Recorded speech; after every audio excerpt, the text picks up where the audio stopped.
Welcome to Who Knew. We are fans of the current series of Doctor Who, and here we discuss our likes, dislikes, and insights into the modern regeneration of the show. Subscribe, review, and listen to us on iTunes and Stitcher, or our YouTube channel, youtube.com/WhoKnewPodcast. All our episodes are on whoknewpodcast.com. You can leave comments there, or email us at whoknewpodcast@gmail.com. We also have an Instagram and Twitter account. Tweet at us at whoknewpodcast, and find us on Facebook. Today's episode is the 2011 Christmas special, The Doctor, the Widow, and the Wardrobe. It is a period of civil war, rebel spaceships striking from a hidden base. Well, it looked like that. This episode is written by Stephen Moffat, directed by Farron Blackburn. It originally aired on the 25th of December 2011 and was watched by 8.9 million viewers. Hi, this is Eugene. Let's introduce ourselves. Hello, this is Auburn. Hi, this is Brian. Hi, this is Kelsey. Hello, this is Frank. Hey, this is Josh. An alien spaceship is about to fire upon the Earth in 1938 because, well, why not? The Doctor sabotages the spaceship, and as it explodes, sees a spacesuit flying into space. He catches up to the spacesuit and puts it on. But now he cannot see because the helmet is on backwards. I'm out.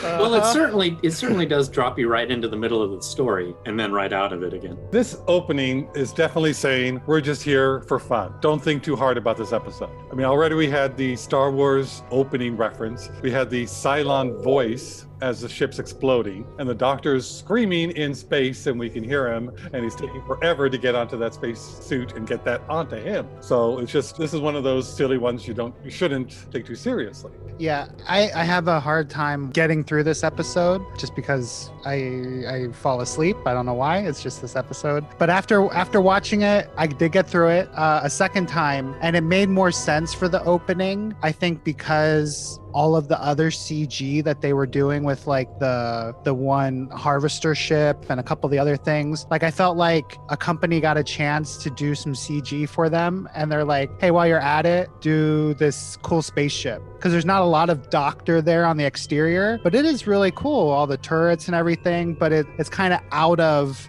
the Doctor Who like universe that I've seen so far. Yeah. What I liked about the opener was that it was a window into the adventures that we hear about off screen. Like, it was the end, they had the Doctor's theme playing, but it was a different version of it. Like, he just had an adventure.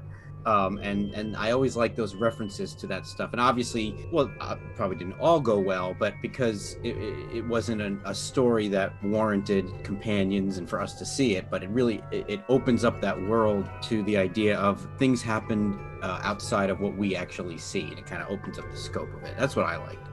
Yeah, it was funny that the last time, the previous episode before this one, the Doctor left being like, all right, I'm gonna let the universe think I'm dead for a little bit, and then now he's like blowing up a spaceship, and so this is the Doctor's idea of keeping a low profile, which is really funny.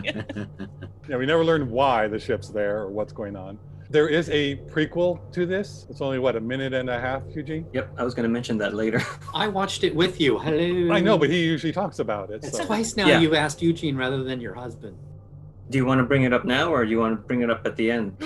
No, let's talk about it, because I think it makes an impact on the overall story and would not have this so lighthearted. Okay, I'm going to go. If they added this onto that opening, that minute, I think it would have been a better thing. Can you describe it briefly for us? Yes, I will.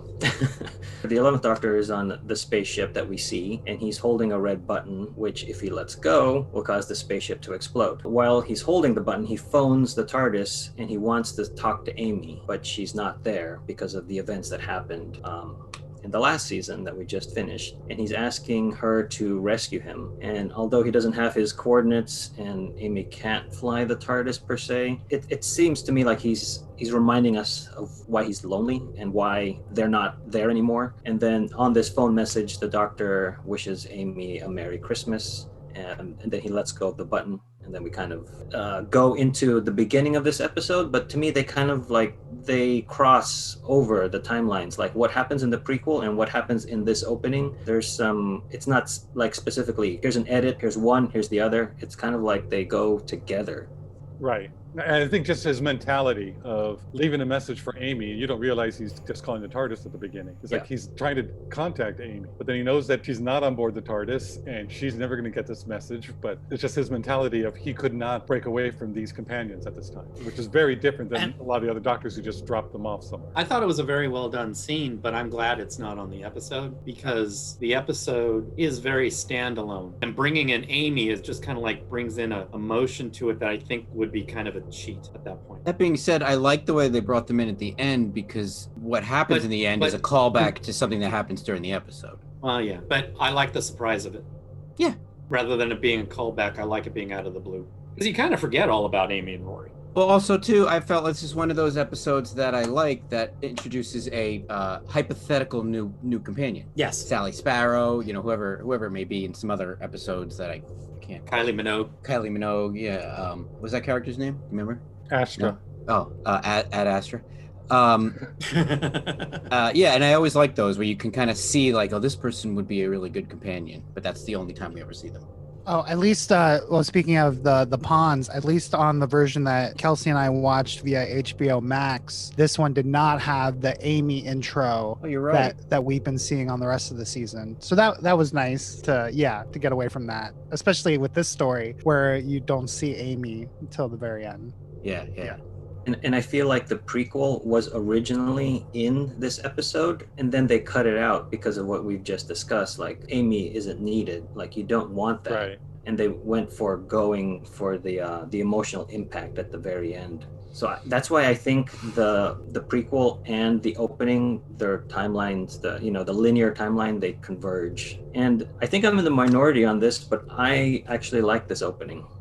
It brings me. I like the opening too. Good, because the special effects look great. I think this is, like Josh mentioned, an adventure that we don't see. So I like that we see some of this adventure instead of just a line and then we go on to our actual episode. And the spacesuit stuff, yes, it doesn't work, because that's something that even as a kid in watching Superman 4, I was like, they're in space, they can't breathe. What's going on here? With is it Meryl Hemingway in space? I'm like, this is not happening. But it's all for the plot. So to get him fumbling, putting on a spacesuit, I get. Yeah.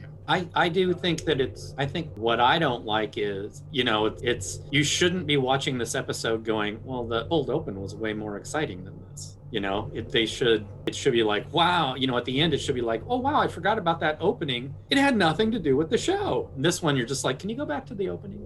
But to me, the promise of a farce and a humorous episode, something along the lines of Love and Monsters, to me, it didn't deliver what it promised and went, again, for me, to a serious tone or serious theme of what was happening overall in the story that I think didn't work with the opening. I think me and Frank are right on track where we've always been. But we do agree that it looked great. Yeah, it looked great. Well.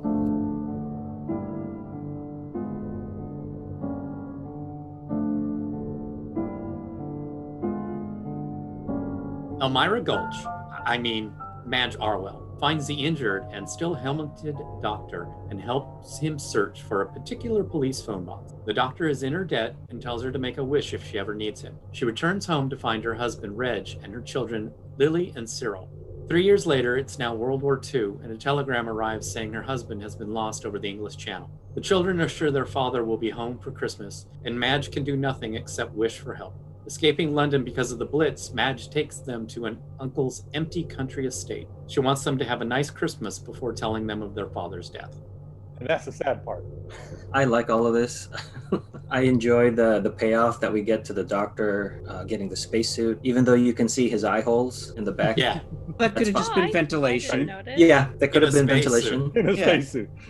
Well, But- once they're on planet, it goes on the inside. And Oh, yeah. Save your oxygen in reserve. But I enjoy that gag. It's funny, and it brings us into who Madge is, and I enjoy how she helps a stranger. It's kind of like that good deed you do during Christmas time. It gave me all the warm feelings that I think it was supposed to. And then the gag of, here's the police box. Oh, it's the real police box.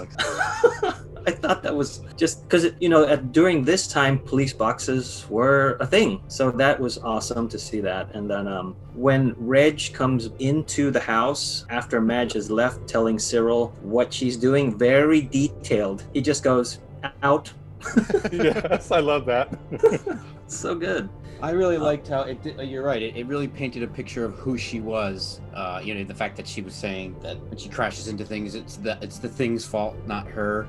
Yeah. So it kind of just showed you. So when the rest of the episode transpired, you weren't feeling like, how could this 1940s housewife deal with all this stuff? I also like just to kind of throw away a science fiction line of that the suit was repairing his body. Yes. The first thing I thought of was the opening of season 13, season 13, the 13th Doctor, where she falls to Earth, and then the 10th Doctor falling from the sky through the glass. So we always kind of joke about the fact, like, okay, how indestructible are Time Lords? So the fact that he didn't just have an owie, and they gave some sci-fi, cool, geeky stuff to that. I really appreciated that. I got a kick out of it.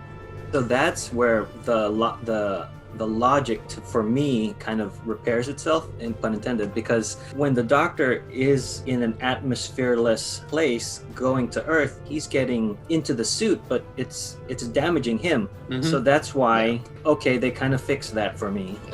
It's still a stretch, but like Yes. we were all saying, though, this episode is very cartoony, and a lot of the things that you could scoff at on this episode, if it literally was animated, no one would blink twice. And Matt Smith's physical acting is, it's great. Oh, yeah. Because that could have been anybody. We don't see his face. Are you sure it was him? No, it was him, because Yeah. there's a behind the scenes photo where he has helmet hair. So and it didn't need to be the Doctor or Matt Smith, but It's it perfect shows for him to do, though, like Yeah. something like that.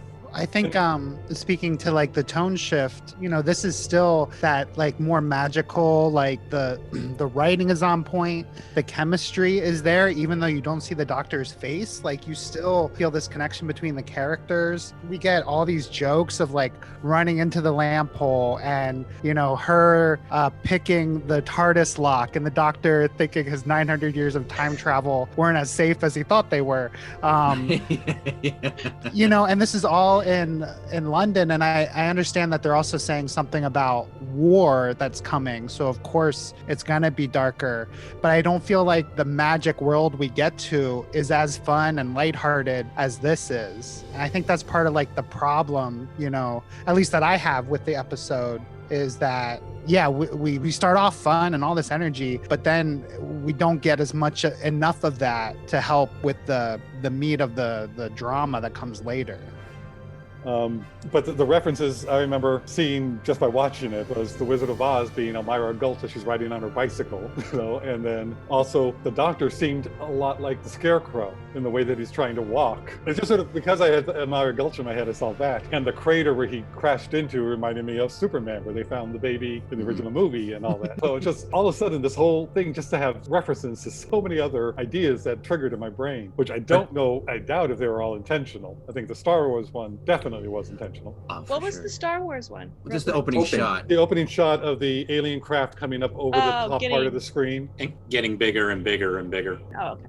But Frank, the spacesuit also kind of looks like the Tin Man. Yeah. As far as even this, the only thing that actually bothered me in this episode overall was it's a very Josh thing that, like, when she says, "Oh, I was just helping a spaceman" or something like that, like in the 40s, would that have even been a term? There's no astronaut outfit. They knew space maybe, but like the fact that he was, I feel like she was. It seemed too familiar, just in its Too vernacular. colloquial? Too They would have colloquial. had like science fiction, right? Like Well, they would science. not in that regard. I mean, there's been Jules Verne since the turn of the That's what I century was and stuff like thinking that. But it never. I don't think there's been much in the 40s that would have looked like that. So it would almost have been like she would have said something, a man in an iron suit or feel something like that. When was Flash like the Gordon. Twilight Zone and all 50s. those, and also 60s. But I mean, they had a lot of science fiction enough, I think. Yeah, with I could Flash be wrong. Gordon Maybe and all this. Maybe there were, like I said, H.G. Wells and different books and illustrations that could very well be. It just took me out of the moment for a moment because I'm a nerd. The first use of spaceman was in a 1930s short story. Well, there you go. I'm wrong. Just put Chemin. That's right. Yeah. Another good thing that I like about this particular portion we're in now is when the doctor, after Madge brings him to the police box, which he thinks is the TARDIS, he says, "Thank you for taking care of me. You didn't have to, you know. You've been very kind." And then Madge replies with, "Don't be silly. It's Christmas Eve. No one should be alone at Christmas." And it just reminds me of all these other Christmas specials that we've gone through and different doctors. So I don't know. Again, it gives me the warm feelings that I think it's intended to. And then when Reg is reading the paper about the war after Madge comes back, she says, "If you keep reading it, it'll come true." So that'll play in later. And then when the children make the wish from the wishbone, I imagine that Madge stole their wish. Like they're wishing for toys or some like a hula hoop, you know, and if that's the time period we're in, and she steals that wish and it goes up. To me, I'm thinking it goes up to the psychic paper, and that's what brings the doctor back. And I never thought about this before, but I think because of the time I've been spending with my parents, it made me think of all the times that they were cooking like a turkey or a chicken, and they gave me and my brothers the wishbone. We made a wish, and it never came true. It made me think that they took the wish. But it was like, they don't need toys, they just need to be happy. I enjoy that because as a kid, I would be wishing for crap that it's going to be like thrown away in a couple of months, where my parents would be wishing for, in this case, something bigger, something better. I'm glad they didn't show us psychic paper or just a psychic connection thing. You know, it's a Christmas episode. It's just a wish, and it worked. I thought that was nice. I thought that was great. Yeah, and that's what I like about it, that I can project what I'm thinking onto that. Yeah, they leave it open. Yeah. I just a little personal information because my sister and I would also get the wishbone, but I would always do emotional wishes instead of for stuff. When they showed the telegram, that got me because my parents are older and telegrams always meant bad news. Mm-hmm. Well, yeah, especially during the war. Especially, yes, you knew when you see the person coming from the telegram, you don't want them to come to you. I mean, everybody knew that. And so seeing the telegram, that got me. They even referenced that at the end when the daughter sees the telegram. Yeah. And speaking of Lily, I mean, she's got an attitude, don't she? It's like, oh, astronomy. Oh, stop making up words. She's teasing her little brother, but she has this attitude at the beginning part of this, which I didn't think she was going to be likable. But then at the end, middle way through, then she changes. But even she's telling her mom not to be so mean or don't be so angry or don't yell so much and all this. Or just attitude. And don't know why they put that in. I liked all the domestic parts of this episode. I really like the introduction. When we see the family, like you said, the astronomy, don't make up words. Yeah. And you get that, kid with the Coke bottle glasses that's so stereotypical of like Christmas, and innocence. A Christmas Story. Yeah, yes. Christmas Story, and yeah. But I thought that she was a good foil for that kind of innocence, and you kind of needed the kids for the C.S. Lewisness that they were trying to go for.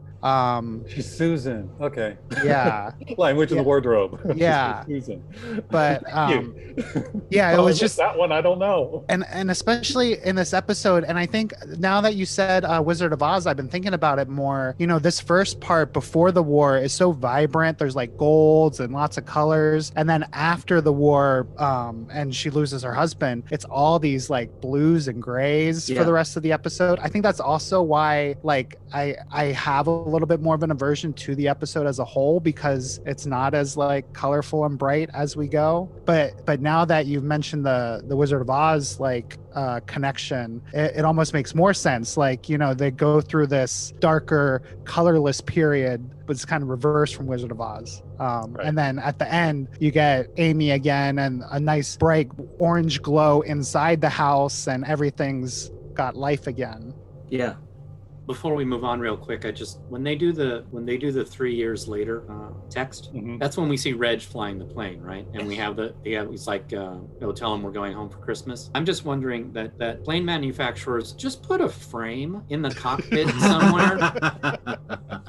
It just seems like every pilot has that one perfect picture that they need. Just everybody. Or inside their helmet, there should be a little sleeve. Yeah, just let them have the picture, and that their picture can, not fall over or get knocked over, or, wet. Or wet. Yeah.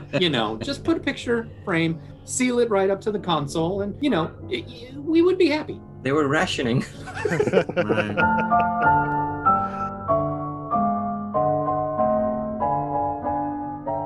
At the estate, the caretaker turns out to be the doctor. He shows them rooms that he's repaired to make them more fun, including his masterpiece, the ultimate children's bedroom, with hammocks. I know. All too much for a grieving Madge, and she and the doctor have a heart-to-hearts about Christmas forever being associated with their father's death. Downstairs, the children have found the large Christmas tree with a huge present beside it. That night, Lily sneaks up to the attic to talk to the doctor, and Cyril sneaks down to the present to take a peek. The doctor is working on the TARDIS, or his wardrobe, as he calls it, realizing that something is amiss. He asks Lily if Cyril is still in bed. When they go to check on him, he is not there. Teddy and duvet. Right. Yeah. That old classic. I know they need it for the story and the plot device and all that stuff like that, but I think he overly accepts the fact that Cyril's in bed and the sisters. Well, at first I didn't realize she was wrong.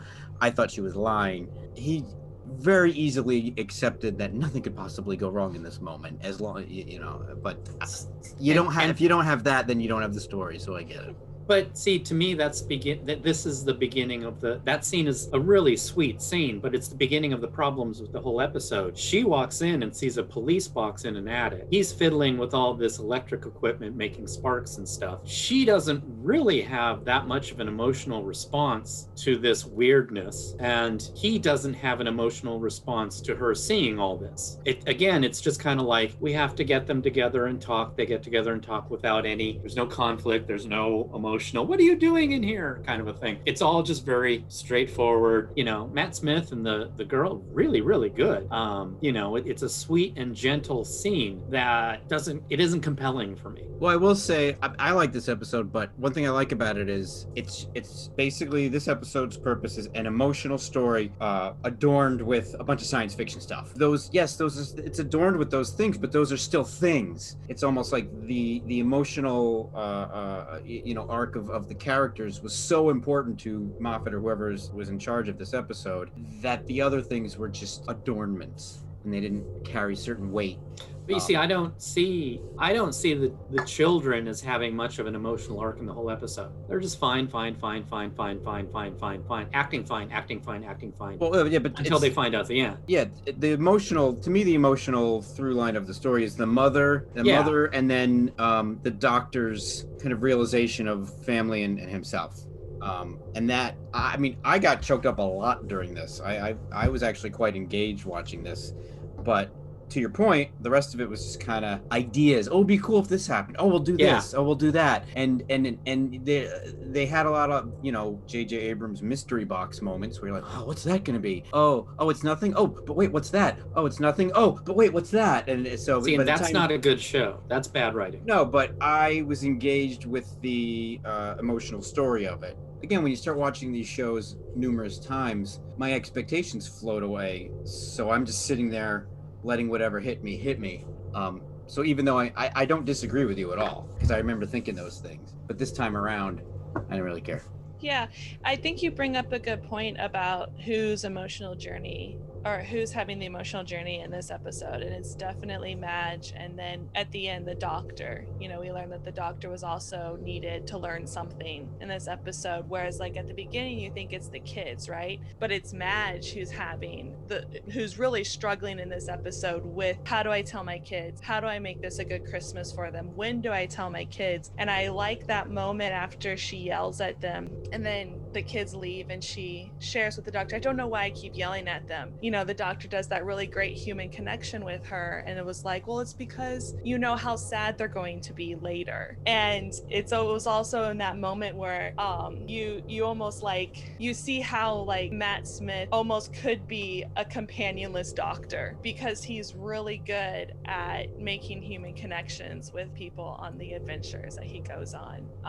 But yeah, that's that scene scene of showing the house, showing all this cool stuff, and then that moment that the doctor has with Madge is like, I think is the best scene out of this entire episode. It is. And I also understand, Brian, where you're coming from. But from the beginning, I thought it was going to be a light-hearted episode, that there wasn't going to be a big bad, there wasn't going to be anything major to come over or to get over, just from the premise of it. So I thought, okay, this is going to be one. Yes, the father died, that's sad, but here is how he's trying to make up for it, is what I thought. And that's what, up to this point, the premise seems to be. How he's going to make a Christmas when you just lost a loved one, how are you going to try and make that better? How are you going to deal with that? So that's what I thought it was. And I think Matt Smith does a good job alone. He doesn't need a companion on this one. But I wasn't looking forward to anything more than that. So at this point, I'm fine with what's going on. I liked it. I love the doctor in this episode. He's The great. doctor is so f***ing good. Matt Smith just nails everything, which is another why I'm disappointed going, I wish there was a plot to go with it. But I was actually sitting there going, I don't think Tennant could have pulled this off. He would have, but like Matt Smith did a 10 and Tennant would have done a 9.5. And I think that's the first time I ever thought that with Matt Smith. I mean, it was just like, that is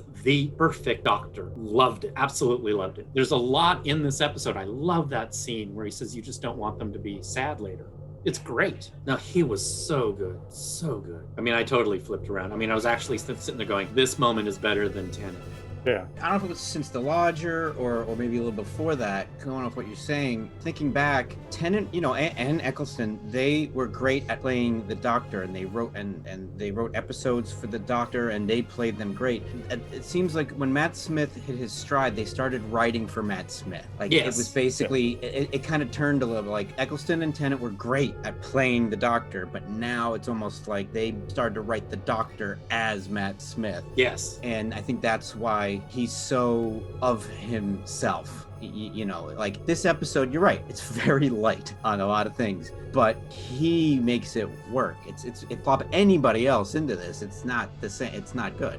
But I can put, and I mean, I'm not disparaging any of them at all. I'm just looking at the different. As you said that, it just kind of occurred to me like everything revolves around him with Matt Smith in these type of episodes, whereas all the other doctors, the doctors are dealing with the world as opposed to the world dealing with him or her. Yeah. And I feel like it's a lot of that is attributed to Matt Smith. I'd like to mention that the blue lights are back. And Matt Smith is tinkering.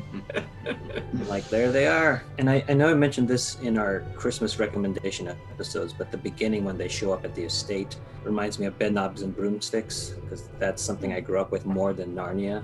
Right. And then the miniaturized model of the house that it's in the bedroom, the doctor mentions it's not to scale, and then it reminds me of Dr. Brown in Back to the Future when he builds that diorama. It's not to scale. Forgive me for not painting it or making it to scale. Yeah. Oh, that's okay, Doc. And also, there was a couple of things about that kid's room I wanted to point out. The first one is, have you ever tried to sleep in a hammock? They're I really hate it. uncomfortable. We have a friend that's all he sleeps in, so it works for some people. Alburn's old roommate. Yeah. Oh. I loved when he's describing everything that's in the room, and I love how he says, and there's dolls with comical expressions. You know? They're not terrifying. And then they cut to several, Yeah. and they're like, what are you? What? And that there's a painting of Pogo on the wall. Who's Right, yeah, Pogo? from the Umbrella gets it. Academy. There it is. I got two. I was wondering about that too, if that was a reference to the comic or anything. The Umbrella Academy has a talking ape character with a cane. Of course, this came out first, but last night watching this, it was like, Frank, there's Pogo. But the comic book came out before this, though. Oh, did it? Wow. And by the way, that really is a Christmas tree that will kill all of them. Spinning this one's made to spin. It's not surprising that so it's like, oh yeah, that's gonna kill you. That's just run. Yeah, the nickel tore throughout the house and all of the interesting things that the doctor repaired. I like the funness of it. It felt out of place to me. But then I was thinking, how are British families watching these Christmas specials? And maybe, they're probably definitely not watching it like we are as podcasters.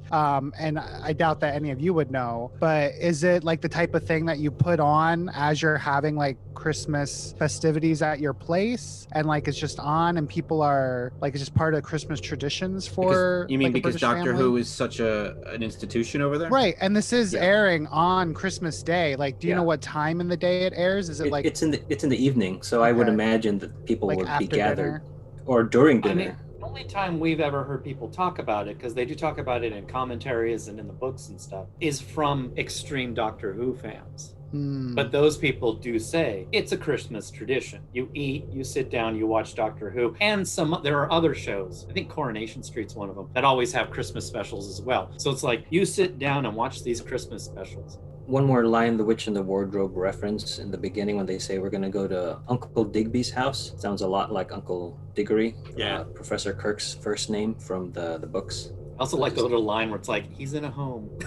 He's not here. He's in a home. He's away. They're like, it's the ghost of Uncle Digby. He's still alive. They did have some good writing and some good one-liners on this. I really like the wordplay of caretaker and doctor. I really enjoyed that, and it reminds me of, I think, Frank, the point that you always bring up when the doctor says something that means two things. Right. Although this is the same thing, I like that wordplay. Speaking of, I guess maybe it's not wordplay, but there's something earlier too where he tells him to go up the steps, and he's like, "Ugh, these are broken." Yeah. You'll have to walk up. It reminds me of a Mitch Hedberg joke where he goes, every time escalators are broken, they say, "Sorry, out of service," but they should say, "Sorry, temporarily stairs." Yeah.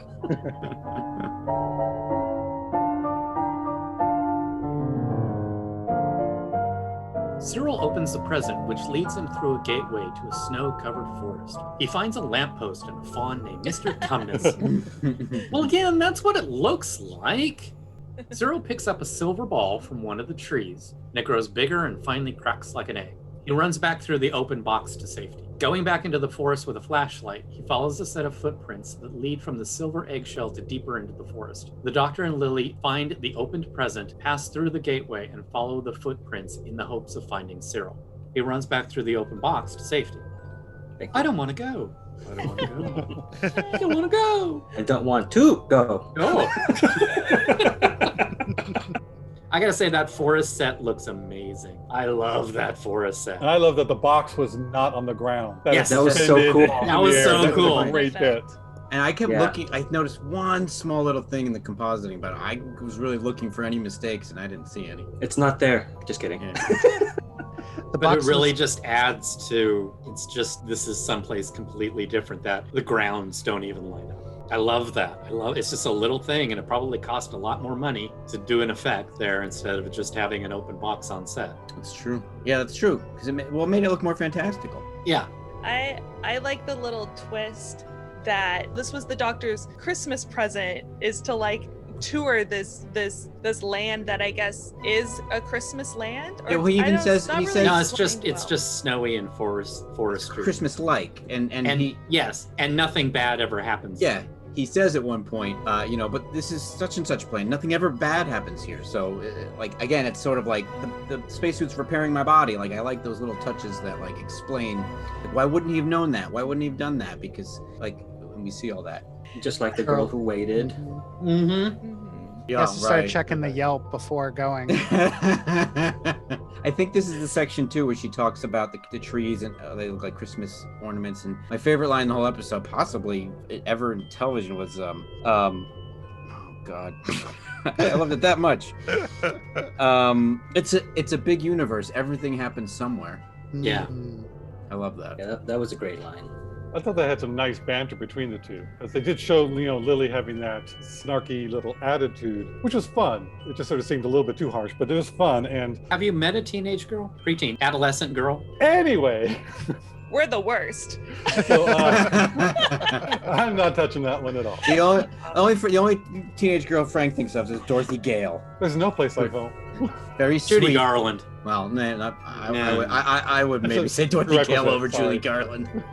Anyway, I thought their banter is really good when she's talking about where are we, what's going on, and he's just giving it back to her, which was really fun. She goes, so it's some kind of fairyland, and him just looking at her going, how old are you? What's wrong with you? Fairyland looks so different. Yeah. I love that little twist on it. Cyril is very much the youngest of his family when they're looking at the present, because he looks at the tag and says, it's for me. And it's up to the sister to say, it's for all of us. And then he says, but I get to open it. I'm the youngest. No more truer youngest child lines have ever been spoken. I do like how the doctor gets worried with Lily. Like that was a really like nice kind of setting up what this world is going to be. Like the trees, like how do you know if it's the wind or the trees talking? And like he checks his finger, there's no wind. I always like that when the doctor gets worried about something, like, it doesn't spell out like, oh, this is a problem, but we know that it's going to be a problem. And I like that because it's not expository, like telling us directly like, oh, something's wrong here. It shows us that something is happening, and that's always like a great way to get into the story that's coming. I wish it was a little more ominous, actually. That's another reference to Narnia, is that the trees can talk in those books. How'd you like it if someone picked your apples? I'm just gonna continue to make. Yes, I'm gonna keep doing that for the rest of the episode. I'll have to chop those out. Okay. Oh, I get it. I don't think I've ever been more scared as a kid when I think it's in the 5th book, the witch breaks into London and she's riding around. I don't think I've ever been more scared.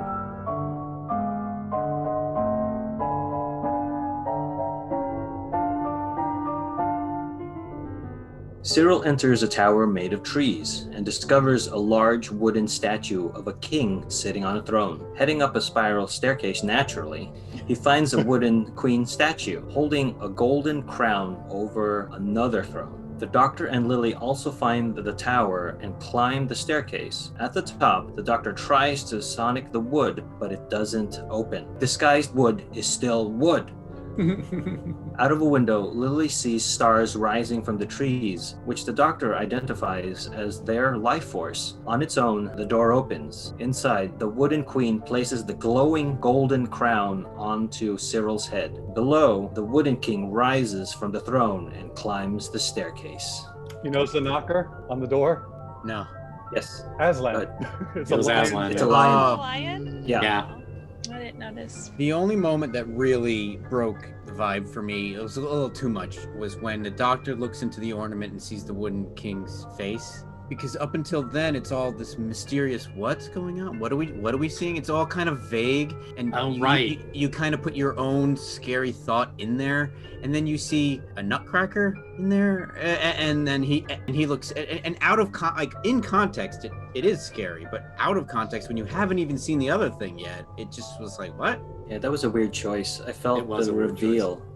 The reveal of the statue would have been better than a reflection. Yeah, I think, I don't think it was a reflection. I think he was looking inside the ball, and that was... Yeah, but I mean, the way it's shot, it's like a reflection. You know what I mean? Yeah. I was going to say, Josh, the other thing with the looking into it and seeing the large face is that already early in the episode, it hatched as something small. Like that was the whole point, is that it grew big. Yeah. So is the doctor seeing what's in there, or is he having some sort of psychic vision? No, I mean, not everything has to make sense, but that's just part of the dissonance of that moment. In hindsight, I take it as it's not that wooden statue is an older thing. That's just what it looks like. And whether it's small or large, it looks like that, which... Yeah, there should have been a little teeny one in there. Yeah, Yeah, like how are they ever going to know that came out of the egg? Well, he's been, then they explain it. I was like, I think we need to see that face in the egg. Right. They keep cutting back and forth between the scenes, and this is where they're talking about the safest planet and nothing dangerous happens here. And you hear the big thud and everything shakes around it. And there's this great shot of the back of the doctor and Lily, and they just hold hands, And it's just such a touching thing. And it thinks of Heather going, no, Matt Smith is really good with children. He plays really well, and they had that chemistry. I also like they had a really good callback here. Well, how can trees talk or be intelligent? And he's like, well, the forest of Cheen, she fancied me. I didn't even hear that. Yeah, and next time you watch, listen for it, because it's just, again, it's Matt Smith just delivers its, oh, she fancied me. Is that Jade? Jabe. Yeah. And it's Eccleston, and But it's also one of those references that make total sense. It's very organic. It's not what happens a lot later on in the Moffat era, where you get these callbacks that stand out. And if you don't know them, you know they're a callback, but it's kind of irritating that you don't get them. This one, it's just organic. It's just a quick line, and it just works. Didn't even notice it, so it doesn't stand out as, what are you talking about? I caught it, but I didn't catch that it was a reference. He said it so fast, it just kind of like blew by me. Plus his delivery is great. He's kind of remembering it with like joy. It's like, oh, she fancied me. You know? And then I got her killed. Oh. Yeah. Yeah. She sacrificed herself. But, you know, like I agree with Brian, this one I liked. It's very different than the Brigadier in the other episode, because that one had so much more weight to what he said that if you didn't know, it seems like you're missing something even more. This one was, for those of us who know, it's great. For those who don't, didn't make any real difference in the story. I like the look of these giant wood creatures. They're kind of cool looking. He looks like a typical king, like a cliched king. Right. But to me, I also thought of Santa Claus, like a large man with a long beard. I didn't get Santa. I'm just saying I did. No, I know. I think it's all, I think it's all intertwined. I think this takes Christmas visuals and makes it ominous a lot better than the Tenant's first special, more than the Christmas Invasion, which felt like a cheesy, bad guy, where this actually feels like creepy. I'm wondering if the king and queen, those type of beings, did they walk over and create the tower? Did they plant themselves and then merge into the tower and grow that way? Well, the king just came about. Right, but I mean, he said that the trees made this tower, which looks like stone. It's like, how did they do that? And since they're making more of the silver balls, they didn't need just Santa and Mrs. Claus. I get the feeling this was just happening, that these people came into this area like this. It was probably happening all over the planet, and this is where it manifested. The destiny of it manifested because that's where the people were. But the tree people said that it was a prophecy. They were expecting it. Well, that doesn't negate my thinking, but whatever. I mean, it's just basically whether it was done localized and they did it, he will come. If you build it, he will come. Or if you build a whole bunch of them, chances are he'll come to one of them. This is the start of the prophecy. We now should do this. It just grew in that spot from. Okay. Yeah, unless what I was thinking, there were many of them that grew over the planet, and this is the one he stumbled into. That line of "they grew this tower," it reminded me of the comic book graphic novel Saga, where they grow spaceships and they're very organic. So I was like, that's cool. Yes. I'm glad that they're continuing to poke fun at the sonic screwdriver not being able to deal with wood. Right. Yeah. And that even this, again, with this tower, like it is all wood, even though it looks like glass or stone or metal. Right. So, and it's fun that, like before they poked fun at the door, I think, with it, like he wasn't able to open a door. And this one, all of his opposition is now wood. So that's fun that they take that out of play, that he can just sonic his way through it. And especially using the beginning, because he's using the sonic so much. Yes. That's in the, so it's just sort of from the spaceship at the beginning of all high tech and all that, going to something that's just natural, just with the wood. It actually reminds me of a lot of the classic Who, where they just had one set for almost the whole episode, and all of this drama goes up and down, and there's all this plot reveal, and there's danger. Now there's not danger. Oh, we just got over that danger, and they haven't left the room, like a play. And a lot of the older classic Who was like that. So I didn't realize it till just now, but I wanted to bring that up, that they're in this top of the tower for so long, and so many things are happening. That's very interesting. And now as we're sitting here, I'm realizing it's a lot like classic Who. Yeah, I totally see that.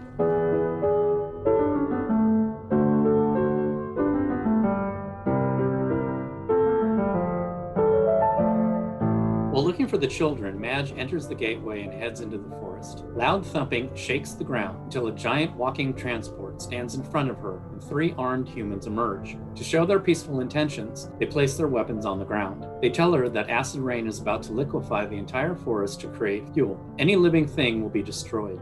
Madge pulls out her gun and demands that they help her find her children. She follows them into the transport and they begin to search. Scanning using an audio connection, they can hear the doctor and children. But the acid rain is about to start and the 3 workers beam away, leaving Madge alone inside the walking machine. Brian, do you recognize that pistol? Is it Jack's? Yeah, it's a Webley pistol. Well, at least it's Period accurate. appropriate. Yeah, and there's another reference here where these harvesters, these workers come out. They mention where they are. The workers are from Androzani Major, which is a reference to the Fifth Doctor. And these people are from the year 5345. And this is a reference to the Fifth Doctor's, I think, his last serial, The Caves of Androzani in 1984. Right. I love these three folks. I thought they were hysterical. I recognized the middle guy from the Edgar Wright films. Yeah, you want to let's bring it up now. He's most prominently featured in Hot Fuzz. He's the police sergeant behind the glass to like the check-in. Nobody tells me nothing. When they stepped out, though, I thought it was Larry, Curly, and Maureen. No, the way they were acting, there are three stooges here. Oh, for sure. But I laughed out loud through all their scenes. Their armor looked really good. Yeah. I was surprised that they spent that much time on people that weren't going to be in the show for the rest of the episode. Yeah. Yeah, I really like the transition between the foot of the harvester stomping and then them coming out of it. Like there's a couple shots there, but yeah, whoever they got to do the special effects for this episode, I don't know if it was a different house or like somebody bidding for more work, but I think they really did a good job between the harvesters and that opening space battle. And then even later with the tower actually launching, like everything's pretty good.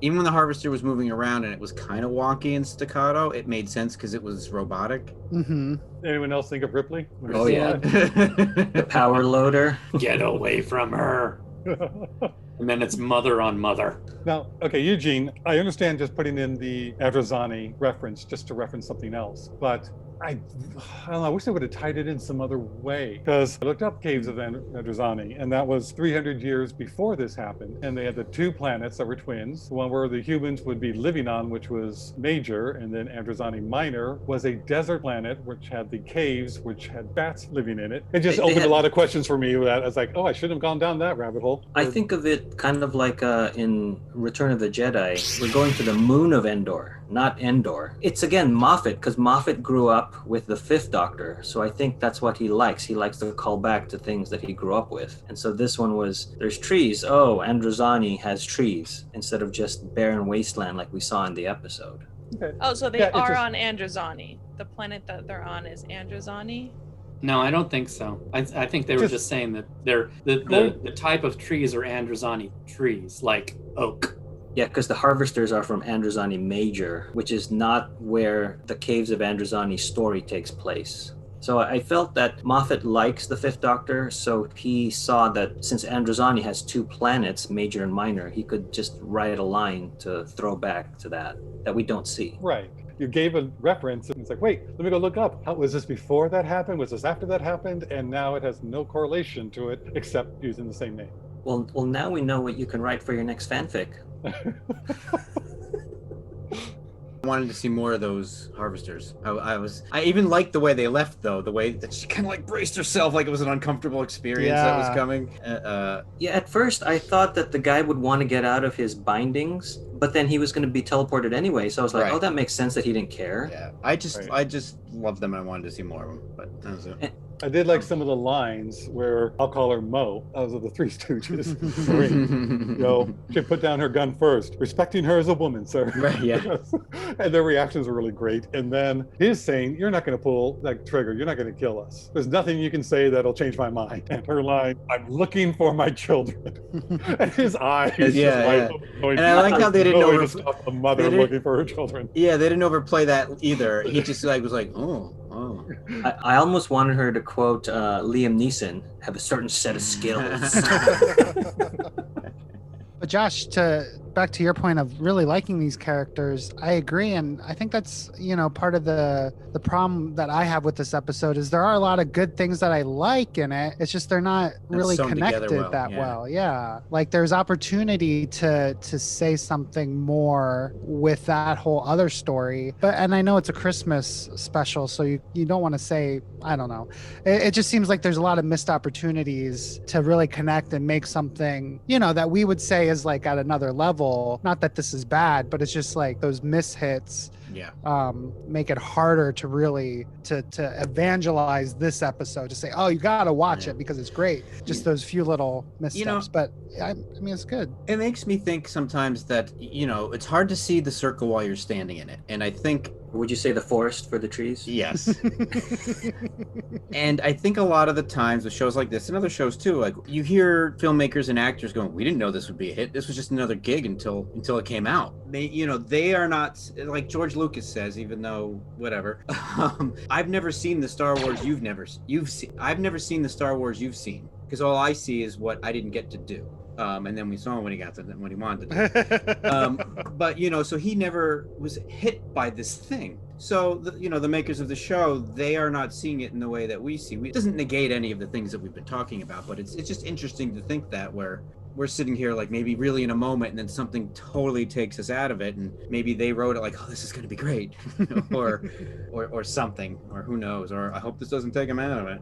But to name these three stooges here, Droxel is the one from the older gentleman from Hot Fuzz that we mentioned, and then the woman is Billis, and then the other guy is Vangar. And I enjoyed how when they were scanning Madge, he's like, she has no weapons. She's wearing wool. Tell me you can scan for weapons. You can distinguish wool from weapons. He's like, yes, sir.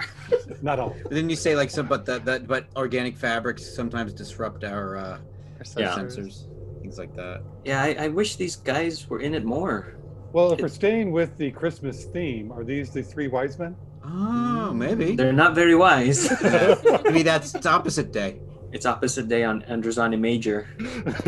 I'm sure every Christmas they have all the Christmas things on the walls. Three wise men, ornaments Stars. and stuff like that. Okay, Yeah. Stars. Like, how are we gonna bring this stuff in? Even the imagery of a young boy in a A wooden seat, with a crown. Yep. Jesus, I'm talking about. So are the wooden figures then Joseph and Mary? You could think like Christmas a Christmas decoration. There are wooden figures to be painted like all that. Thank you. Nativity scenes. There are wooden figures, maybe. Yeah. All the stars came to them, so they are the shepherds. Whatever fits. Look at me that way. Whatever fits. And he kind of he kind of moved like Frankenstein, not frankincense, but maybe. Now we're moving on. Yes, please.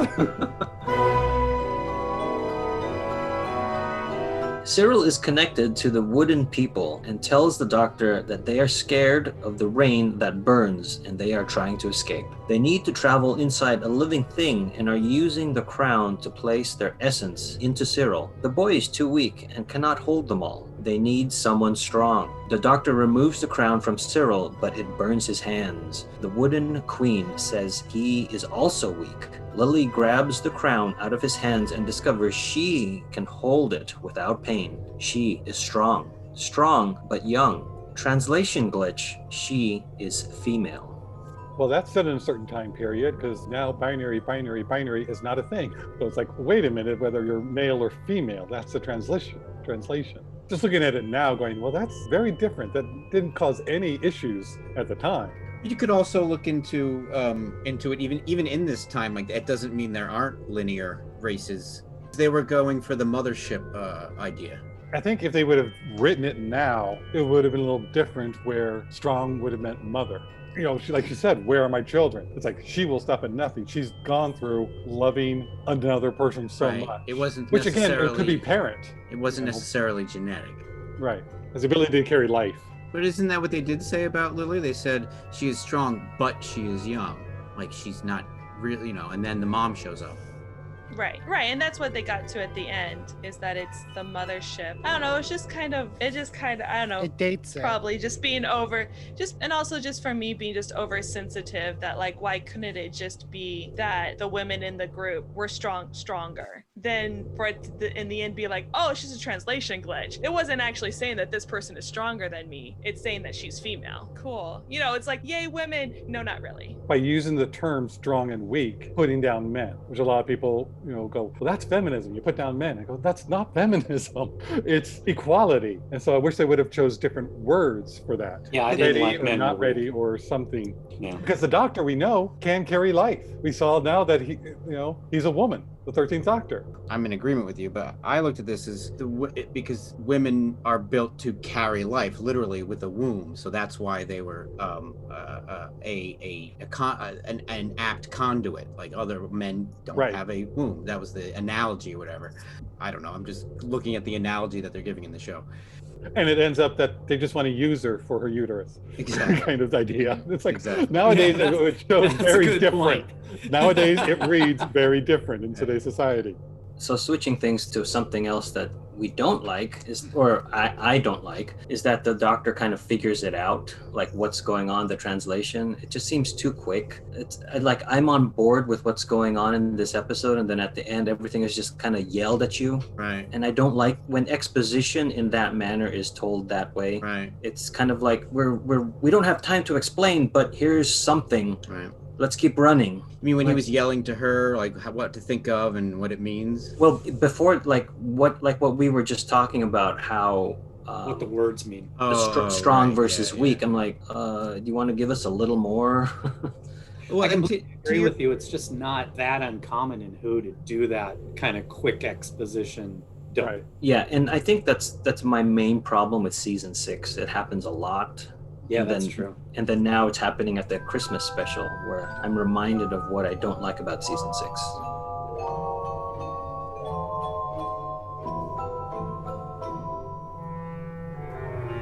Madge hears the doctor and her children speaking about her coming for them. Cyril won't leave because Mommy always comes. She figures out how to operate the machine and walks it over to the tower, but tips over on the last step. Running into the tower, she goes upstairs and the wooden people place the crown upon her head. The life stars of the entire forest enter her head through the crown. The top section of the tower takes off and enters the time vortex. The Queen says Madge must think of home to guide the ship. She remembers home, her husband, her children playing. The memories begin to show in front of everyone. She remembers the telegram about Reg's death. The images change to show how Reg and his plane become lost. Madge doesn't want to watch him die, but she must. A bright light shines outside of Reg's cockpit and onto his face. There's no place like home. There's no place like home.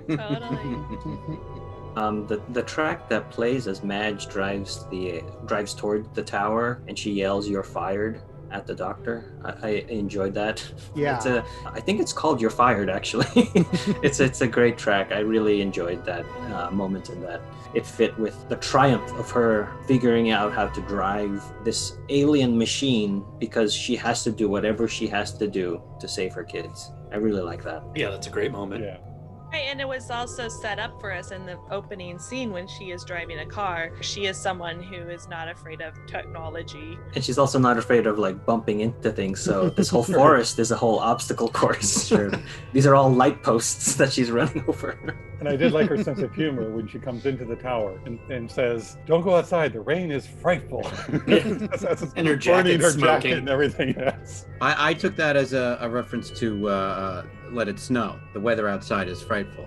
Yeah. As well. As well, yeah. It actually took me a minute because she didn't say those exact words. About a minute or two later, I was like, "Oh, frightful. That's why she said that." At this point, we know that the tree people are pretty friendly by now, right? Like, or maybe they haven't talked completely yet, but we know that they're trying to save themselves, and we know that the acid rain is the real evil of this moment. But we're not trying to stop that. That's already coming. The forest is like, well, that's gone, but it's okay because we have the star life force. So that's like, at this point, there's not like I'm rooting for the doctor and the family to survive, but I'm pretty sure they're going to because nothing is actively stopping them. Yeah, because the bad guy, threat keeps passing the buck. And well, I think story-wise, the bad guy is Grief. That's the villain. But you don't know that while you're watching it. So they keep misleading us with these. This is the bad guy. Oh no, this is the bad guy. Oh no, this is the bad guy. So we're kind of left with that. And I think when I actually watched this morning, I was in a pretty crappy mood, and it really got to me emotionally. And I think that's why I enjoyed it so much, because I kind of tapped into that. But I do remember, it's just one. I know I'm a broken record, but I sat down and watched this. I'm like, oh, this one. Mm-hmm. And I ended up really enjoying it because of that. And I remember thinking specifically how silly. That's convenient. Christmas trees that are on another planet. They look exactly like Christmas trees. And I just kept getting distracted by the silliness of it. But now, because of our podcast, and I've become more of a Who fan, I kind of embrace silliness in that regard. To your point, the true bad guy was veiled with other things, and so you really weren't able to follow it. And by the time the climax of the show happens, you're almost like Boy Who Cried Wolf into like, well, that's not going to hurt them because nothing else has hurt them so far. Everything else has been okay. I guess if there was like a manifestation of that grief, that, you know, whether that would be a character or something, or if it was the acid rain, I don't know. But like, you're right, there's like that, you know, a better story might have connected those two threads together more closely. But yeah. Something, yeah. Yeah, because what you're saying, Josh, about the misleads, or if you will, I feel like when you have one MacGuffin, it's okay, but when you have several MacGuffins, you're just like, where is this going? Tipped a domino chain of MacGuffins. Like, and then Auburn, what you're saying about like the grief kind of manifesting itself somewhere, that's something we're used to. So it feels as if maybe this planet had an emotional, just something different, like component? Emotional. Yeah, like that's what turned things wrong, where the doctor thought that this was a happy place because you come into this planet with your happy thoughts, expecting to have a good time. But then Madge comes in with her grief and her like secret, so then it turns things differently. Like that would have been better to like tap into. Yeah, something like that. And what do you guys mean by MacGuffins? MacGuffin. It's what you when you something is introduced. I think I'm right because I used to not really understand it. It's basically something that's introduced to make you think that's the bad guy, or that's the plot, or that's what's going on, and when really something else is. Yeah, and see, this episode is nothing but that, like you guys were just saying, and to me, it completely robs it of any tension. You know, I wrote down examples where it's like, you know, Madge has all these lights, the entire forest going into her head. How do we see as a viewer Madge reacting? Oh, well, this is lovely. There's no drama. There's no conflict. Isn't she a quirky character?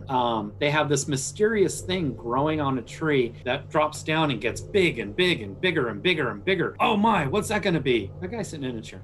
Then there's we have this big walker, big scary. It's been setting sounds off on the forest. Boom, boom, boom. And it's like these three guys come out, or three people come out, and they're silly little Three Stooges. There's nothing scary about them whatsoever. I mean, there isn't even any tension, conflict, anger, or drama over an entire forest of intelligent trees is about to be destroyed. And that is not the focus of the episode. The doctor doesn't even mention, I need to stop them from destroying these trees. It's, oh no, the representatives of the people killing the trees are the Three Stooges. And then when we've got nothing more for them to do, they just beam away. No more consequence, no more nothing. It's like, come on, we need something. I mean, even the queen mentions, this is the prophecy foreseed that you would come. That doesn't pay off. What prophecy? Where does that line of the prophecy, to me, that feels like it's almost, well, for lack of a better word, a script widow. There was more to the prophecy, and that all got cut out, and they didn't realize that they left a line in about it. I will say, everything happened so fast, I got to the end and I enjoyed it, and I kind of stayed in the emotional through line of it, but I don't disagree with anything you're saying. This is all fluff. This is all there's nothing really to sink your teeth into in this episode that I see. I think that the whole grief thing, but it's got so much fluff on it. But even that, I have something to say about the grief. Okay. Well, I also don't want to disagree with you. I completely see where you're coming from. Well, I will say, which may possibly agree with you at the end, that even that turns out okay. Yes, thank you. Okay, yes. See, it's like, yeah. I'm just going to say it now. Madge's character arc. She's upset her husband dies. She's upset that she has to tell her children. And at the end, she tells her children. That's her character arc. She doesn't necessarily come to terms with it. She's still incredibly upset. She has to tell her kids who are yelling at her. So now what she had actually done made things a little worse because now the kids are pissed at her. But it's okay because Dad's back. Yeah, and then all of a sudden you get your magic wish and the dad shows up and everybody's happy again. Again, to me, you guys have been talking It seems this is happening a lot lately where we get to the end of the episode and I'm very different from everybody. You get to the end of the episode, you guys have been talking about the emotion, which is totally there. I totally see it. And then you totally get robbed of it. Just like you do with all the other MacGuffins in the episode. It turns out to be the greatest MacGuffin. You know, you were saying that the villain is grief, but in the end, even that's not, because everybody lives. I think that's because it's a Christmas episode. I'm trying to think. A lot of the Christmas episodes are still very dark. I'd have to think back on it. Yeah, I'd have to think back, and of course, my brain's not working right now. Donna's, I think- The Runaway Bride, the Titanic. Yeah, that's true. You know. Well, I think it also hurts Madge that her emotional arc is never really fulfilled because she doesn't actually make the choice to tell the kids. Right. They discover it through the time vortex and seeing it. So she still never actually actively made the decision, no, I'm going to tell them because it's the right thing or because of any reason. Which I agree. I look at the outline for this episode that you all put together, and there's a lot of stuff that happens. I mean, there is a lot of stuff that happens. Like you said, we go from point to point to point to point. But yeah, there's not a lot of characters making those decisions to go to the next thing. It's just like, oh, now there's a big walker. Well, they're gone, and now there's this and that. Yes, so I agree that it's just there is a lot of stuff to really like in this episode, but without that little bit of extra connection, it's hard to take it all. Yeah. But the one thing I wanted to point out here is that the time vortex that we see is the same one that's used in the 5th and 6th season, except it doesn't have the TARDIS spinning. And I thought that was really neat to have that in there. Yeah.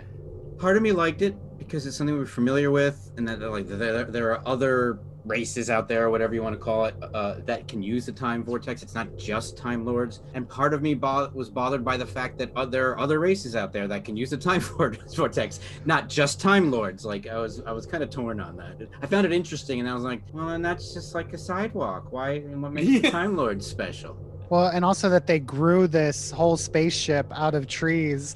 You could buy the tower, you could buy the glass. Yeah, it's too many. But as soon as it launches, and now it's also a time machine. Yeah. It's like, okay. Yeah, but they needed a person to hold all the life force. They couldn't figure that part out. Right. Yeah, that's right. They couldn't grow a person.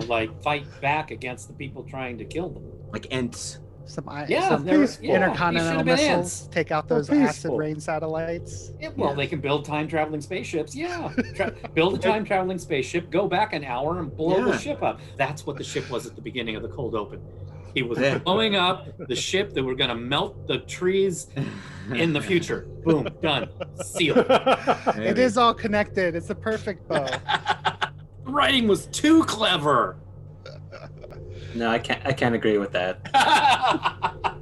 He does say a line to explain it, where he's just like, "We're in the time vortex." Mm-hmm. Right. So I liked it. I'm with you. Yeah, it was fun. I enjoyed it. It's again, but I love how you loved it and dislike it for the same reason. Yeah.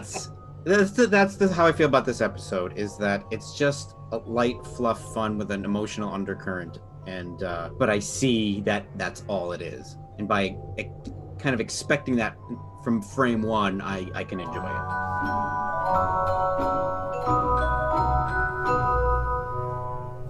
Everyone blacks out. The king and queen have been emptied of their life force, and the entire forest is living now as light among the stars. The ship has landed on the grounds of the estate on Christmas morning. The children are sad and upset and want to know the truth about their father's death. The doctor leaves the ship but says he will stay close. Madge begins to tell the children about the telegram, but the doctor quickly returns. He insists they come outside right now. Reg's plane has also landed on the grounds of the estate. A confused Reg appears and says that he was lost but followed a bright light. It was the light from their spaceship, and the plane entered the time vortex. Reg followed Madge home. That really reminded me of, I don't know if you guys have seen Apollo 13 in a long time, but Jim Lovell tells this story about his lights going down on his plane, and he follows the phosphorescent trail that was in the ocean. Yeah, and if his lights had not Right. gone out, had not short-circuited, he wouldn't have been able to see it. Yeah. I think of that every time I watch this episode. It gives me goosebumps. But this is where, for me, it loses me because for some reason really bothers me because so many people have lost loved ones and the holidays are always difficult no matter when that person passed. But for those people who have lost someone on that day, near that time, it brings up every year. It is really emotional. And to me, that seemed like they have to go through this, and this just negated what they go through. It solved this problem in such a amazing, fantastical way, and just didn't deal with what they were trying to deal with in the episode. Her loss, how to teach the kids what's going on. And the reason she didn't tell them at the beginning was because she wanted to wait till the holiday was over. I don't know if that would be till New Year's or what she thought of, but it's Christmas Day. She wasn't going to tell them today. And that just was all robbed. That emotional feeling that you're supposed to have from this episode about what Madge is going through just went away. And that's the part that really hurts me, and really just my heart goes out to all the people who've lost people on holidays, on their birthday. It's something that stays with them, and I wish they would have dealt with that rather than just this cheap trick of fixing it. See, I do agree with what you're saying, Frank, but for some reason, now that I'm revisiting this episode, I really tear up at the end of being reunited with a loved one. And if Reg's plane had originally perished, I would have been where you are, but it's kind of like what happened in The Girl Who Waited, how we're seeing this for the first time. So Reg's plane did not perish. He found the light, so he never died. Right, he jumped time. Yeah. That's why he was lost, because he jumped through time to Christmas Day. And so that I enjoy that he never died, because I would feel how you're feeling if he had died and then they time traveled back and changed things. For some reason, that brings up the memories and the feelings for me of what I want for Christmas. So I'm glad to see somebody have that on the show I'm watching. And I didn't feel that until revisiting this episode. I agree with you, Eugene, but I think it's the way it was done just seemed flippant. Well, I mean, I'll offer a point of view that I just kind of thought of that I find actually very interesting, is that if she wasn't feeling the grief she was feeling, it wouldn't have worked to cast those feelings across the time vortex to actually save him. So it was the fact that she had to think he was dead in order to actually save his life, creating somewhat of a, I don't know if you could even call it a paradox, but like, he didn't die because she thought he was dead because he thought she died, but he didn't die because she thought she was dead. Like, there's that loop there, which I find very timey-wimey and interesting. And kind of, she had to go through that. I do get it, and I agree with Eugene to a certain point a lot. It's like I understand it, and I see that just trying to keep the episode light, but then they went to a place that I guess just triggers with me. It's just one that hits home of how many people I know who have lost people either on their birthday or on a holiday, and how that's always think of those people, and it's all different. And there's even more of a loss than if you just lost them that year that was not near a holiday. You're definitely still going to miss the people, but it's attached more to the holiday. And so I understood what Madge was saying. It just seemed like that I was robbed from that. Yeah, I totally get you, because like my brothers are in the military, or one of them is still in the military. So when they're not home for the holidays, I totally like worry about them. So I get also where you're coming from. I mean, I'm glad they had a happy ending. I'm glad Reg is alive. But what happened to the other two people who were in the plane? I mean, one guy almost didn't make it. Because what am I going to tell him? I just assumed they were okay as well. I was actually more bothered by how clean his uniform was if he was on a mission flying. No, but the guy was like, he's not going to make it. We're not, what should I tell him? Who seemed like he was sick, injured, something. Yeah, they should have had those guys. I tell Anderson or whatever the name was. Yeah. And it just seemed, no, what am I doing here? Oh, yeah, everything's good. Get an ambulance. Yeah. Yeah. It just, that little aspect totally disappeared. Remember, they're still lost somewhere on the island. It was a lot of like, no, look over here, look over here. The whole episode was like, no, look over here, look over here. Right. The flashback of Reg following Madge home, I thought was more creepy than sentimental. And so it was just kind of like, I don't know. I just like, I'm glad I wasn't the only one that thought that was a creepy image. It's a different time. That was a different time. Let me home. Well, I do like that they quickly showed him standing next to her with them both smiling very, very quickly. Yeah. Right. But still. And I look at it, maybe I was looking at it going, I mean, I totally got the whole stalker creepy thing. It totally makes sense. But there was also a part of me going, oh, what a meet cute. That's just so old fashioned and just so sweet. Oh man, I don't want reality to get into my brain during this. It's sweet. Oh yeah, that's stalkery. Well, the difference between stalkery and sweet is how the person interprets it, how much, if they like the person who's doing the action. So if Yeah, you it wasn't like like the person, also too, it wasn't like she wasn't aware of him there. right. Right. And then to find out why it was in there, then, makes you almost hate it even more because you're like, oh, you just shoehorned that in there so you could have this line later. Yes, yes. Yeah. It's just funny because that's what I thought. It's like, why is this in there? It's in there because of the end where he followed her home yet again. And it's funny how they keep doing that, like MacGuffin. Oh, that's a MacGuffin so that this MacGuffin works. Right. It's just like, I guess I was just reacting it extremely old-fashioned. That's such a cliche way for characters to meet in the movies of the 30s, 40s, and 50s. Oh, that's why I said me home. It's of its time. And it's cute, and it's not meant in any way to be stalkerish. He's not being a stalker, and it's more innocent. But I was immediately going, I wish I didn't have in my brain that this was like he's a stalker. I wish I could just watch this the way they intended it, the way it would have been done in a 40s movie, where everybody go, oh, and all the men in the theater go, that's how you get your woman. But also they made Madge a strong person. I mean, if Madge did not want you following her, you would know it. Madge would make it a thing. Well, but we also have like rose-colored glasses on the 40s and 50s. Right. Now that we look back on it, like, oh, wasn't that quaint? Well, a lot of people were probably in danger and hurt because of that quaintness, saying, Right. oh, yeah, he followed her home. Of course she should marry him. But we don't know what's actually going on in that relationship. Right.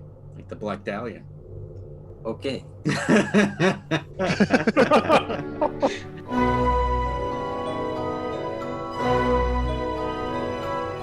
The doctor returns to the attic to leave in the TARDIS, and Madge follows him.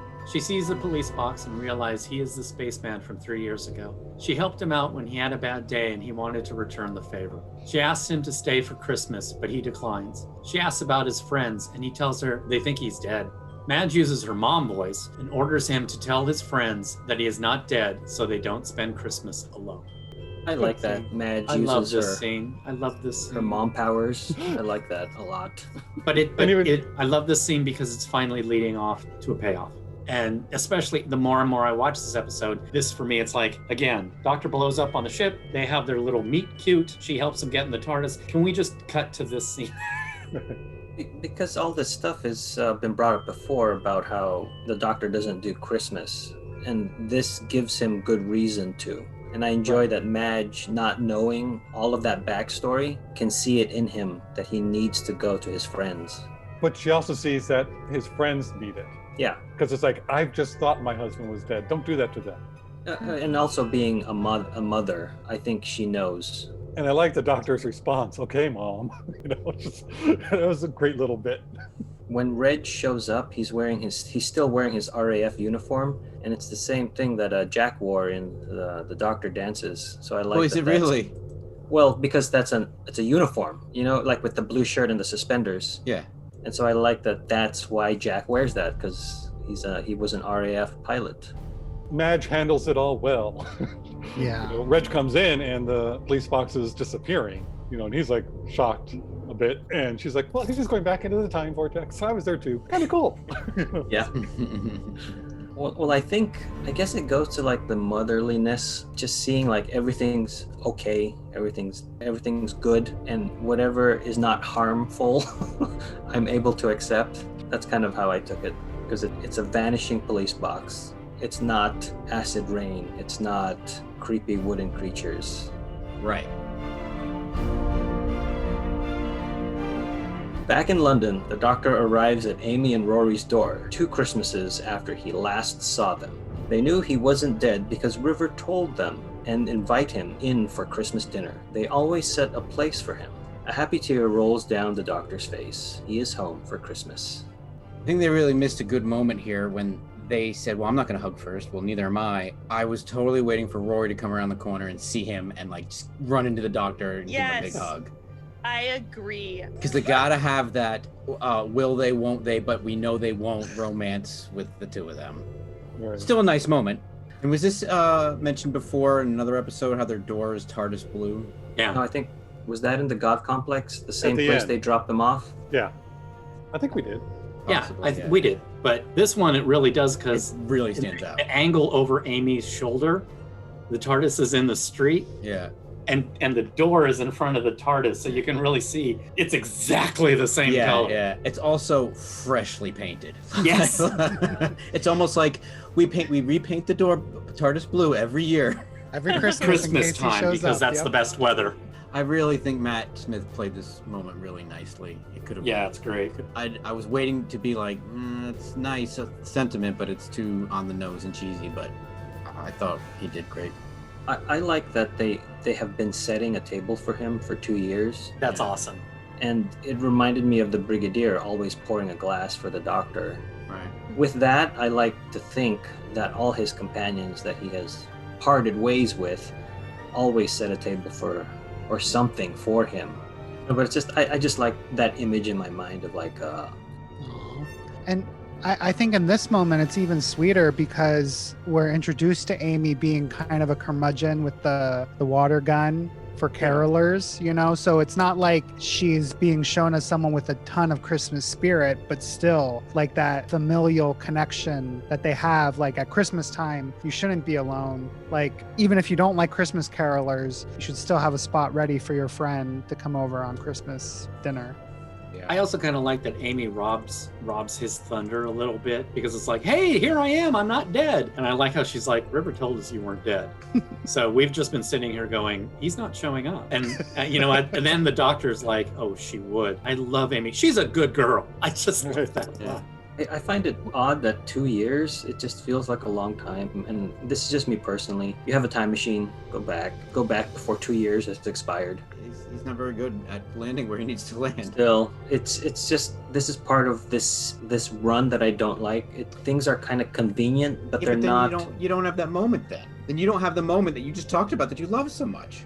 I know. I TARDIS can have both. I can be logical and emotional at the same time. Does not compute. That is illogical. Just because you brought this up right now, Eugene, I also I didn't want to, because the story already has enough weirdness to it, but the kids 3 years later, like I think would have been older looking than they ended up, but that doesn't matter. But yes, the timey-wiminess of things like is disconcerting for Yeah. a time Yeah. travel show. But timey-wimey is a lot better than what happened in this one. When Yeah. Reg reunited with his family and the Doctor's just looking at them and saying, oh, humans, happy crying, Humany woomany. humany woomany. Yeah. It's like, humany woomany? It's like, no. Timey-wimey is one thing. They You don't cannot bring do that one this back, again. do they? No, they And then- don't. Yeah, and then when he wiped the tear away, he did that really well. I liked it. But on some aspect, it brought up to me Star Trek and Spock. He's never more human. It's like, you Right. don't need to insult the Doctor right now. He's not human, and it just sort of brought that to my mind. Right. But he did it well. I like it. It's just that little thing crept in going, he's not human. He's Time Lord. Let him be one. But I actually took it more as a Who fan. I took it more as, no, that's just you, Doctor. You're just using your species as an excuse. Yeah. Amy actually put water in the gun. She was actually going to shoot the carolers. It wasn't very cold for Hey. Christmas Day in Cardiff or London or wherever they are. It's funny because they mentioned that the Matt Smith wanted a warmer coat, and this whole time he's using the tweed coat. Everything around him looks cold. You figured he would have put that on. But then again, they probably shot it really quick because it's at a door, it's at an estate. Yeah, who knows? Who knows? Also, I think they probably reached the point where they go, we don't like that coat. Yeah. I hope they were smart enough like we were. That's not a good coat. Yeah, Maybe that they coat's didn't bring the coat that day because he wasn't wearing it the whole production. Oh, you wanted that coat? That wasn't on the list. Claire Skinner plays Madge Arwell. She has played Beth in Sleepy Hollow. It's the mom in the flashback. And then she is Sue, the mom in Outnumbered, which is a great show, and it's now available on Amazon Prime for you to check out. Maurice Cole plays Cyril Arwell, and he hasn't done a lot that I recognized, or his list isn't that long either. Holly Earl plays Lily Arwell, and she plays Agnes in Humans. Alexander Armstrong plays Reg Arwell. We've seen him before, sort of. He is the voice of Mr. Smith in the Sarah Jane Adventures. Oh, wow. Oh, I wanted to bring this up at Gallifrey 1, but I think it was better served for here. I think this is the best time for it. The last season of the Sarah Jane Adventures, if Elizabeth Sladen hadn't passed away, it would have involved Mr. Smith coming to life and him walking around as a human and not knowing what things are, like hunger or pain or sleep. And then it would wrap up the Sky and the Trickster story. So that was something we didn't get because of just what happened in the events of the real world. Alexander Armstrong also does the voice of the new Danger Mouse, and he does some other voiceover work. Sam Stockman plays his co-pilot. But Anderson, anybody play Anderson who we never see? No, that's just a mention. There's nobody that's actually Anderson. Or Anderson never gets this too. I guess he didn't make it to Christmas. I guess he didn't. Bill Bailey plays Droxel, and he's the came sergeant. home. yeah, he came home. He's Sergeant Turner in Hot Fuzz, the guard at the locker, like we mentioned. Oh, okay. And he's the whale's voice in Hitchhiker's Guide to the Galaxy, the 2005 movie. That's funny. Paul Baisley plays Vengar. He's the man in the woods in the Shut Up and Dance episode of Black Mirror season 1. So who is he in this? He plays Vengar, the lanky. Larry. Oh, the taller guy. Yeah, and he plays Salaman in Pirates of the Caribbean on Stranger Tides. Arabelle Weir plays Billis. She is the woman of the Three Stooges. She's done a lot of British TV. And Arabella is also a close friend and former landlady of David Tennant. So he was one of her tenants. Exactly. Spencer Wilding plays the Wooden King. He previously played the Minotaur in the God Complex. Paul Casey plays the Wooden Queen, and he's done a bunch of character stuff. So the filming locations is in Lincolnshire Aviation Heritage Center, and then East Kirby Airfield. That was used for... What about the castle, the mansion? Don't know. It's not up here. It's definitely like some real place. And there's nothing on IMDb. And It's probably at the end of the credits. Don't worry about it. There's no next on, like the Doctor will that's right, yeah. appear. No coming soon. No nothing like that. Because I think It's a Christmas special. They usually don't, would they? no. Sometimes they do. Right. Yeah. Because I think season 7 didn't premiere until September 2012, where usually it's April. Oh my Next gosh. year. Okay, we'll just do our recommendations if nobody else. Oh, has that's anything. right. We gotta do that. The Doctor, the Widow, and the Wardrobe. Who is this episode good for? Or more specifically, this episode is good for who? A new viewer, a casual viewer, a fan of the show, or a diehard? You know, I was gonna say, I was gonna say a new viewer, and I always say that a lot, but I think it's just some lighthearted fun, but it gives you a good taste of some, emotional drama. But because it's not the best put together, I almost feel like I think I appreciated it because I'm a fan, and if I watched it for the first time, I'd say, yeah, that's fun and funny, but I don't know if I need to watch it again. So I would say this is casual. I would put it in casual. I think somebody who knows a little bit of a Doctor Who is needed for some of this, and I wouldn't just introduce it for new. And I think because I'm more diehardish, I don't like it because of that emotional fake out. I think because I watch it so often and I see the other ones and I know more about the Hugh verse, that pulls me away from it because I know what it could be with other writers or other ways it's done. So I think just casual. I'd still start with some other ones that I think are better for new. So if I watch the other ones for new, they become a casual. So I'm gonna agree with what Josh said, but I wouldn't introduce someone who never watched Doctor Who to this episode, if it was on at Christmas and they were over, I think that they would watch it with me and enjoy it as much as I would be enjoying it. So I'm gonna say that this episode is good for everyone. Yeah, I'm gonna say the same thing. It's casual. It's like Frank says, knowing more Doctor Who is actually detrimental. But this one's very, it's very standalone. There's a scene at the end, but you get it. So yeah, casual.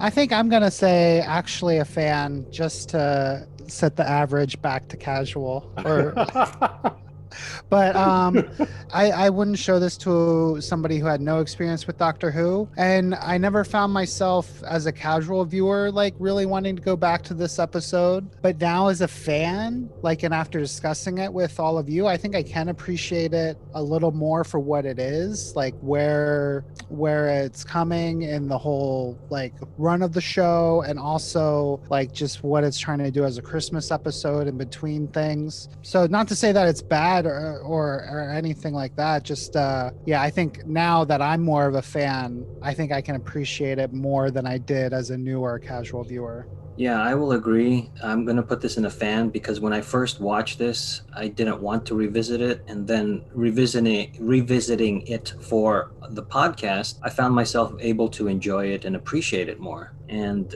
just being a fan, I'm able to enjoy the emotional stuff in this episode. Yeah, despite some of the criticisms that I've been bringing up, I really enjoyed this episode. Just the more times I revisited it. While the ending is rushed, the explanation of Madge being a mom and that relating to the mothership and her in the beginning telling Reg to stop reading the newspaper or the war will come true, and that affecting her later. I like these little, I guess, bookends to her story. And on this time around, I really focused on the mother story, Madge. And I like to think that my selfish wishes as a kid didn't come true because my mom was able to wish better things for me and my brothers instead of just wishing for selfish things. I just really thought of my mom watching this and how strong she is and how strong I see her. So I'm just gonna go with me as the experiment, or the control, where I watched it originally, didn't care for it, and then revisited it, and